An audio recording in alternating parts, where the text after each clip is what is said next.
Bakwethu siyadibana njalo kuhlelo lwethu Buza Ibhayibhili likuphendule. Sithanda ukubonga bana sibe labafundisi bethu abasixhasayo amaviki wonke, amadoda kompofu alapha aphahle indlovu.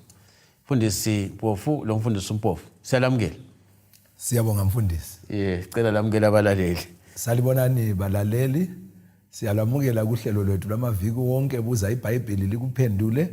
Okhulumayo umfundisi Mpofu CK.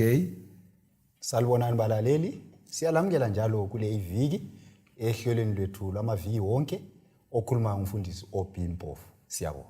Siyabonga abafundisi. Singakaqhubekeli phambili balaleli, nanku umbuzo ngicela ukuthi uthathe usiba, uthathe iphepha ulobe phansi ukwenzela ukuthi ungazi wakhohlwa ukuthi umbuzo utheni.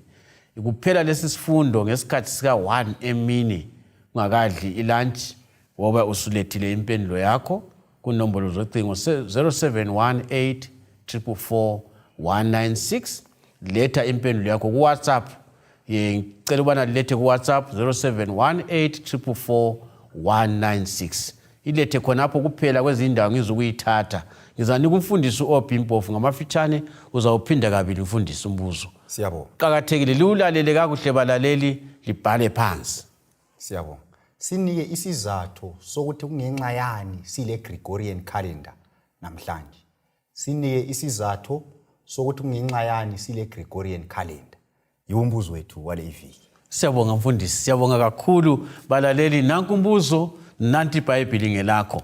Kanti ke ngilogwalo njalo enduthembisa amaviki wonke engunika mahala kungela mbadalo. Ugwalo luthi lona when God said remember. Lolu gwalo silunika mahala balaleli. Thumela umlayezo wakho kunombolo zocingo 0718 444 196. Ngizakunika ugwalo lakho. Bafundisi, kasingeneni endabeni yethu yosuku lamhlanje. Lamhlanje sikhangela uJesu leSabatha. Yebo. uJesu leSabatha. Uthini uJesu ngeSabatha? Siyabonga. Sikhumbuza abalaleli sike sathinta indaba ekaJesu lemthetho.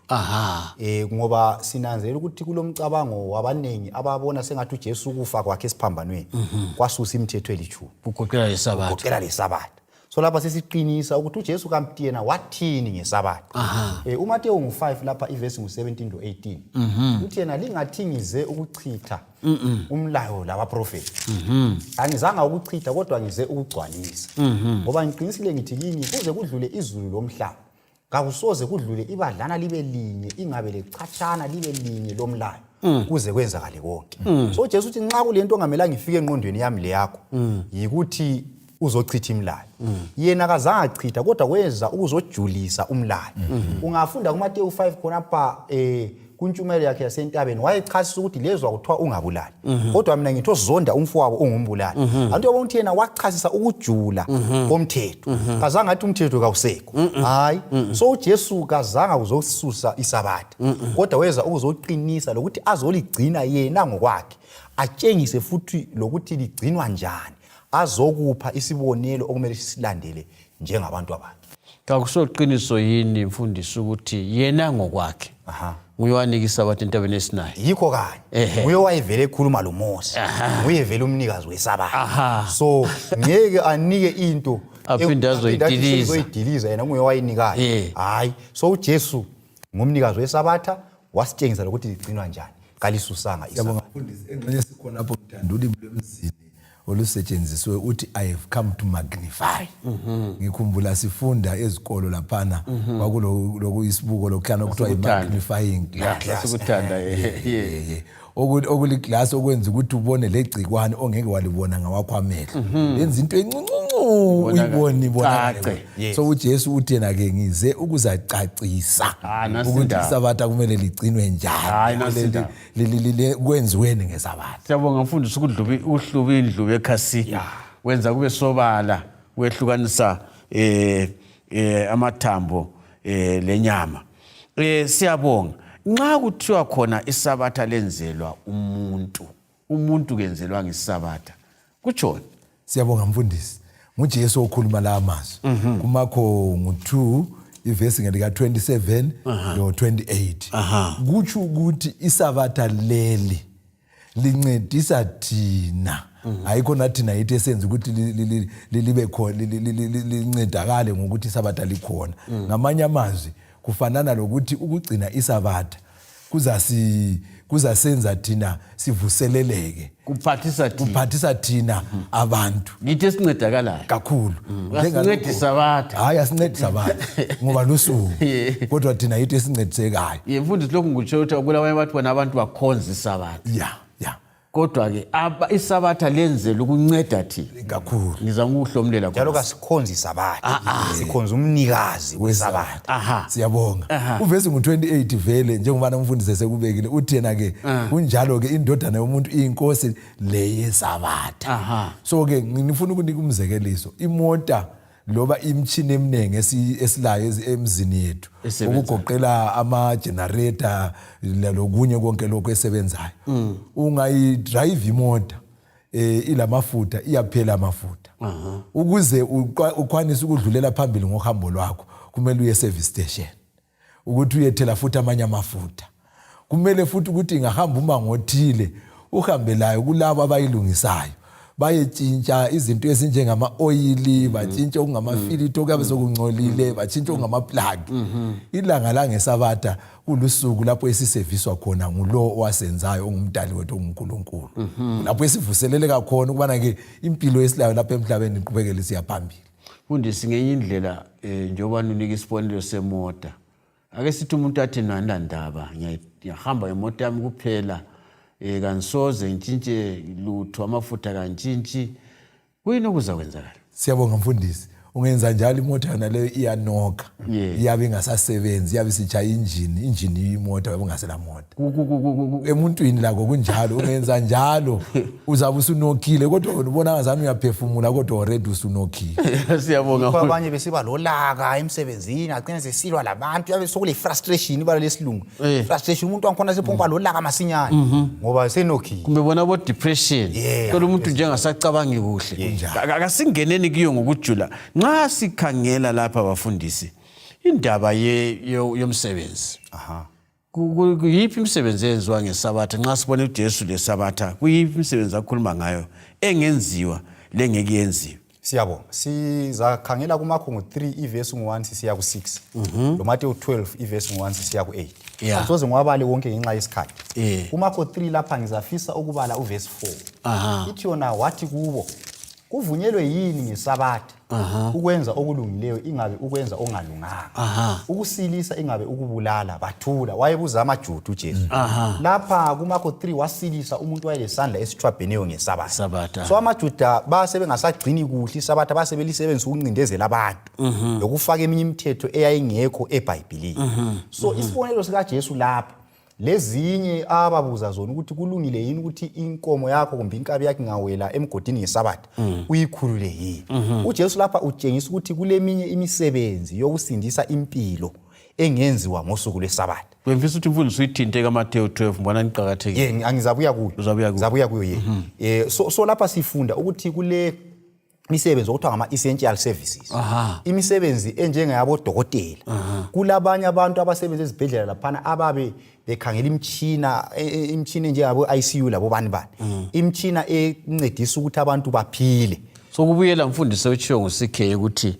isabatha is for ukuthi abantu baphile kunjalo so asingeke sathi ngoba isabatha sesi-disconnect imtshina leyo abantu bafe hayi kuyabe sokungaseyiwo mnakano kabani kaNkulunkulu yikho uJesu wayesilisa abagulayo nini ngesabatha so kulabantu abenza yona le imisebenzi emayelana lokulondolozwa kwempilo abavunyelwa ukuthi bangasebenza ngesabatha ukuze balondoloze impilo zabo bani zabantu yikho kuthiwa ngama-essential services baba besenza okuhle ngesabatha besindisa impilo nini ngesabatha kufana lakhona ukuthi uzwe abafana bebuya bereport ukuthi idonki kumbe inkomo siwele emthonjeni undayi lamhla isabatha iyekeleni hayi akusavumi yana i-emergency into ekade lingayikhangelelanga yikho sokusisa kuMateyu 12 sithola abafundi bakaJesu behamba esendleleni babe sebethi nxa sebelambile kwakuyisabatha babe sebengena ensimini yomuntu bathatha uqamba amavesi mfundisi kuze bale Mateyu 12 ivesi ngo1 sisiya ku8 1 to 8 bafike bathatha izikhwebu zamabele benze njani badle abafarisi babasola futhi bathi seliyephula usuku lwani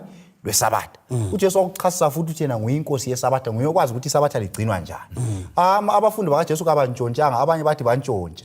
Abantshontshanga kulomthetho kuDeuteronomy wawusithi nxa uhamba umango omude uyavunyelwa ukungena ensimini yomunye uthathe isikhwebu udle, kodwa ungasuki njani uthwele. Khonokho ungabaleki khatshana mfundisi, mina ngakubona. Labanye abadala abalaleliwe bayakwazi ukuthi umuntu emzini wayethi nxa ehamba kwakule kwesikhathi kube ukuthi udabula ensimini seyomile, wayethatha ikhaba bulala adle la, achiye khonapho, adle imfe achiye khonapho. Umuntu wayesazi umuntu oyisihambi lo ongososela. Iyo indaba esikhuluma ngayo, iyo umthetho esikhuluma ngayo. So abafundi bakaJesu babengazange bakuplanele ukuthi bahambe bethi hayi singalungiseli isabatha madoda, sifuna ukuhamba ensimini yomuntu kusasa. Babe semangweni omude, kwakuyi-emergency, kwakuyindingeko eyayenzakala besehambweni, yikho bavunyelwa ukuthi bathathe izikhwebulizana banjani badle ngesabatha. Singakuletha mfundisi lamhlanje wena usiyachumayela, usugijima, usuphuzile enkozweni, ubona umuntu uyafeinta ngendlala, uyaqaleka, ulambile, angeke ugijima yenkonzweni uchiya umuntu lwana esifa, uyangena umthengele isinkwa adle, ngoba isabatha ngelokuthi aphile. Kunjalo ya, ngeke ukuthi hayi lamhla isabatha kungcono ufe, nafe azozithenge ngoba isabatha kuthini. Ngoba kakucebanga ukuthi ukwenze ngaleyo ndlela. Kunjalo i-emergency. Engcenye okunye futhi khonapho ungananzelela lapha kuma-4 gospels uJesu ulwisana lamaJuda ngendaba yesabatha. Ngifuna ukuthi sinanzelele lapho ukuthi ngabe isabatha yayingela msebenzi, vele uJesu wayengeka correct ebatshengisa ukuthi igcinwa njani. Ufana lokuthi ungathola abantwana bedlala into elimazayo, uyathi yekelani lokhu lini ingasazihluphi ngakho, kodwa uJesu kazange athi chiyana kwisabatha lokho vele umsebenzi okudiliza mina. Waba corrector esazi ukuthi ngumthetho oqhubekayo kumele ugcinwe kuhle. Wasikhulumile lapha. So ukucorrector kukaJesu amaJuda kuyibufakazi bokuthi isabatha lokho elikhona liyaphila kumele ligcinwe. Siyabonga mfundisi sikhe ake sikhangela indaba kaJesu lesabatha le, ukuthi waliphatha njani yena. Siyabonga mfundisi. Sizakhangela amavesi alandelayo. uLuka ngu4 ivesi ngelika 16 usiya kwelika 23. Sithinte futhi lo Marko ngu3 ivesi ngelika 4 lo 5. Siyethinta lo Luka ngu13 ivesi ngelika 10 usiya kwelika 17. Yes, lesikhathi sibili uthatha isikhathi sakho uyichasise ngoba indaba ehluphayo. Siyabonga mfundisi. Ngifuna ukuthi ngingakabali uLuka ngu4 ivesi ngelika 16 kusiya ku23 ngicizelele lokho. Ukuthi uJesu yena ngokwakhe uyasitshengisa ukuthi isabatha kumele ligcinwe njani. Wayengelahlupho ukubana ke usuku lwesabatha yiluphi. Kwakuvele kusaziwa ngaleso sikhathi. Ngizafunda ke lapha. So impikiswano yayikuthi njani? Kuyini okumele kwenziwe? Ayikhona nini? Ayikhona ukuthi nini? Umbuzo othi nina vela siubone la. Awubonakali la. Siyabonga. Siyabonga mfundisi. So uLuka ngu4 ivesi ngelika 16 siya kwelika 23.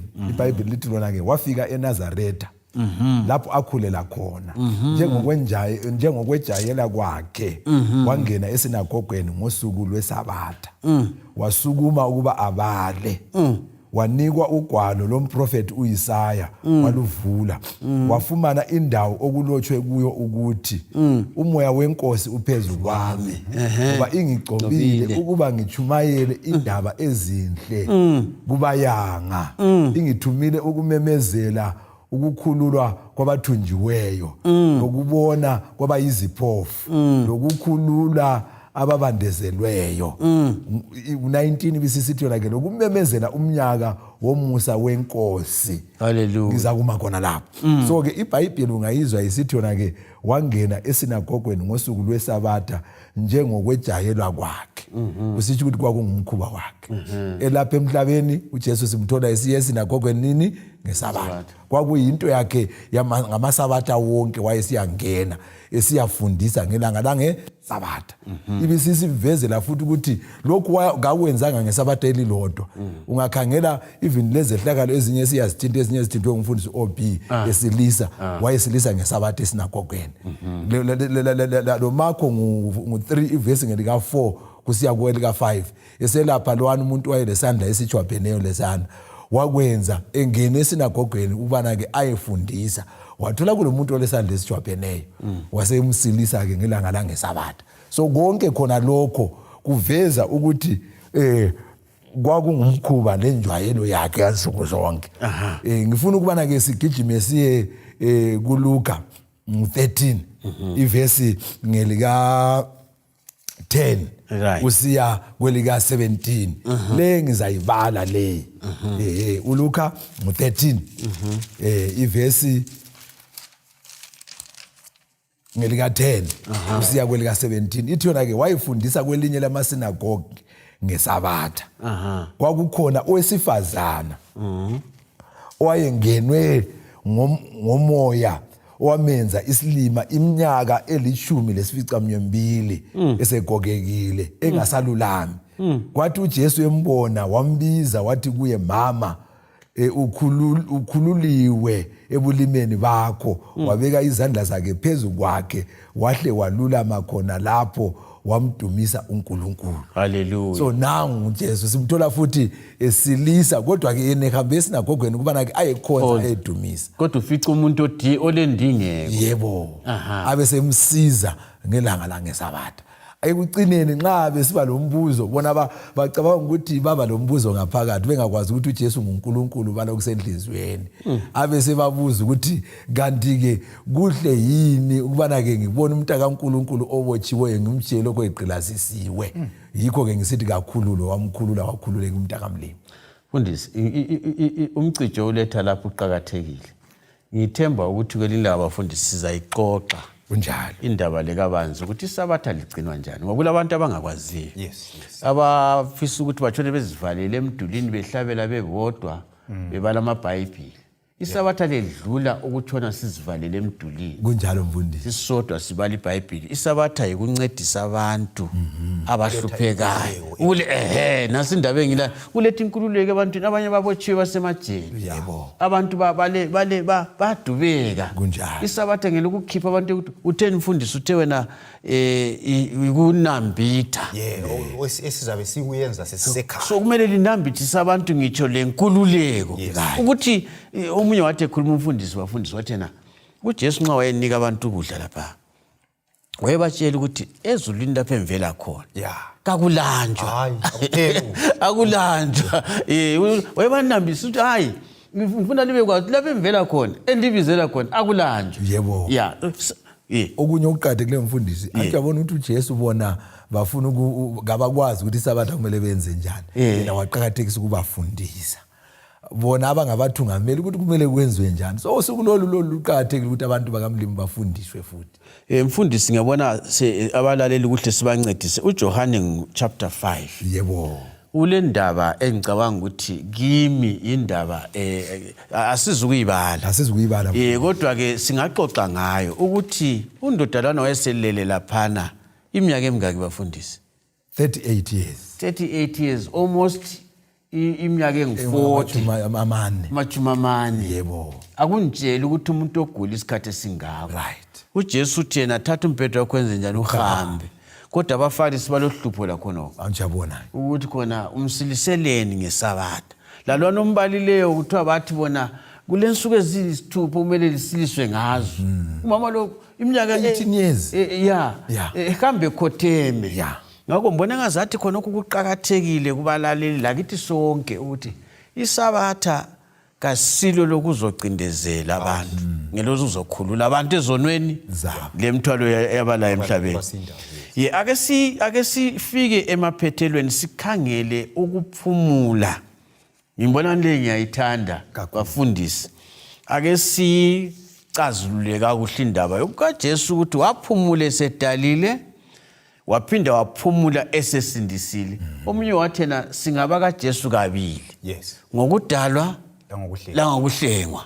Ake sikhangele indaba leyo ithini. Siyabonga. So sikhangela uGenesis chapter 2 iverse 1 sisiya ku3. Sibona umdali ephumula ngemva kokudala. Siyasitshela lapha iBhayibheli lithi esedala umuntu. Esedala umuntu umfanekiso wakhe waphumula ngosuku lwesikhombisa. So ngezindlela ukuthi wagcina iSabatha lo muntu amdalileyo. iSabatha lakuqala emhlabeni. So sibona ukuthi uNkulunkulu waphumula lapha hathi ngoba wayediniwe. uIsaiah uthi uNkulunkulu kadinwa. Isaiah 40 verse 28 siya ku31 kakhathali apheli manje kodwa waphumula ngoba esuthiseka ngomsebenzi wakhe ayesewuqedile. So wathi esedalile waphumula. Ephumula lapho wayengadinwanga kodwa wayetshengisa isibonelo sokuthi umuntu amdalileyo kumele kanjani aphumule njengaye. So nxa umdali ongadinwayo waphumula, kukanganani ke mina engiphela amandla engidinwayo namhlanje. So kuphumula kwakhe kusinika isibonelo esokuthi kumele siphumule ngeSabatha. Umdali ngemva kokudala waphumula ngesuku lesikhombisa. Sizwe ke ukuthi esehlengile wenzani. Siyabonga mfundisi. Siyabonga.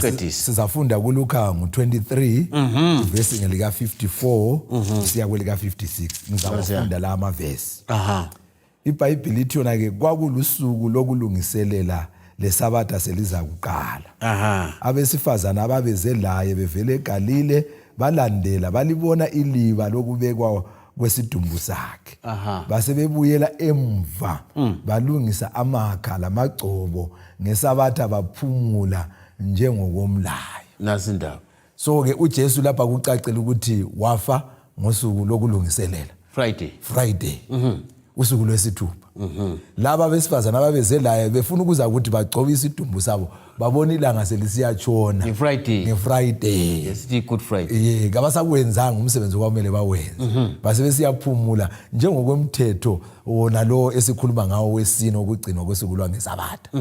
So sebehamba ukuyaphumula ke ungaya kuLuka ngo24 ivesi ngelika 1 kusiya kwelika 3. Ababengakwenzanga sebesiza ukuza kwenza. Sokulusuku lwakuqala lweviki. Usuku lwangeSande. Sebesiza ke ukuthi baze uqedisa umsebenzi. Kusitsho ukuthi ngeFriday wabekwe ethuneni. Walala ethuneni ubusuku bonke kwasa ngeSabatha wayelokho esethuneni latshona ilanga lokho esethuneni. Nxa kusiyaqala usuku lwakuqala sokulanda emadabu kabusa wavuka. Wayevuka ngoba wayeqede umsebenzi wokuhlenga umhlaba. Ayiqhubeka mfundisi. Siyabonga. Yikho ngafunda kuJohane iyakutshela ukuthi uJesu wamemezela wathi kuphelile it is finished. 19 verse 30. Yes. Kusitsho ukuthi wayeseqede umsebenzi wokuhlenga. Akulanto yasalayo. Akulanto yasalayo. Bafundisi kulento uthiwa isangwishi. Kuyindoko kuyini ngesindebele into anti nxa kulesinkwa kule bhanzi kukhona ukungena phakathi laba akukho akukho iSabatha lingena phakathi mfundisi nxa usika isinkwa ngapha incezo ezimbili lesani sasingasilahizwa lesiyaqala sokuthi phakathi la kule Sabatha.